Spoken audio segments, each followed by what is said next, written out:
existently, which means independently हो सकता है इसके बाद, which cannot be further divided। इसको अगर हम पार्ट करेंगे ना, जैसे एक छोटी सी पेन है, इसको अगर पार्ट करेंगे क्या होगा, इसके कुछ पीसेस होंगे, अगेन और कुछ पीसेस होंगे, एक पीस लास्ट में ऐसा आएगा जिसको हम डिवाइड नहीं कर सकते, आएगा ही नहीं, होगा ना कोई ऐसा पार्टिकल होगा, इसको उसी पार्टिकल को हम कहते हैं एटम, जिसको हम लास्ट नहीं डिवाइड कर सकते और उसको हम न्यूक्लियस से नहीं ले सकते। इतने छोटे पार्टिकल को क्या हम देख सकते हैं?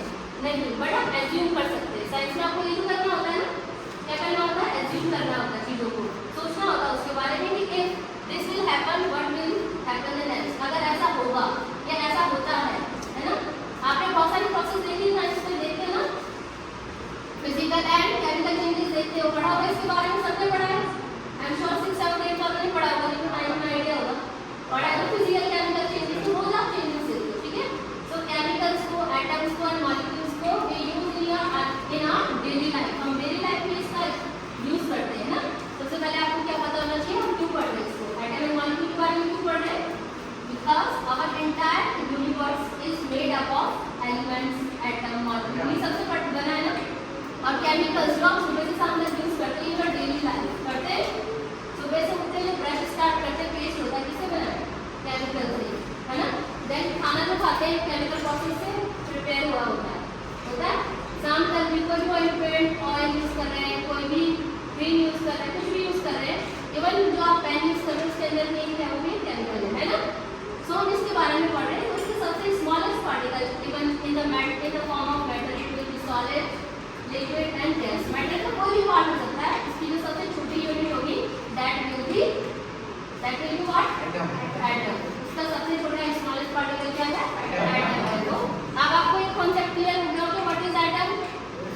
क्लियर और not? Okay, for the next time if anyone will ask you what is atom, are you able to define the definition of atom और नॉट? यस और नो? यस। सो अब आपको ये माइंड में रखना है कि क्या होता है, क्या होता है? Smallest particle of the any matter which cannot be further divided। तो सबसे छोटा पीस जो आपने ले लिया and can't be seen by the naked eye। yes, such a smallest item cannot be seen by the naked eye। इसको naked eye से नहीं देख सकते, but we can assume, है ना।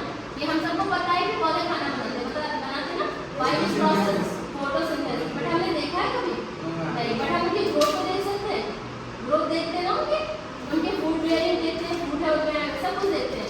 सो चेंजेस होते हैं, अगर हम देख सकते हैं तो भी चेंजेस होते हैं, नहीं देख सकते तो भी चेंजेस होते हैं। सो हमको एज्यूम करना है, क्लियर? ओके, अब ये क्या है, एटम के बारे में जब सबसे पहले स्टार्टिंग हुई थी कि सबसे छोटा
याद रखना पैरामीटर एरिया करते हैं हमारे design Atom is defined as it is a very small or smallest particle which cannot be further divided.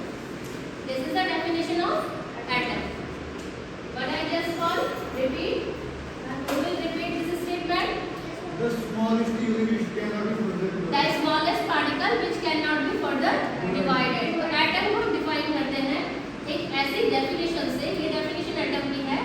Atom इतना छोटा मैटर का पार्टिकल है जिसको हम आगे डिवाइड नहीं कर सकते, ठीक है? ये आपको याद होना चाहिए। बहुत छोटी सी लाइन है, इतना मेमोराइज कर सकते हो, इसको कॉन्सेप्ट अपना माइंड में सेट कर सकते हो, ठीक है? अभी किसी को पता ही नहीं कि what is atom and molecule, ठीक है? And what is molecule?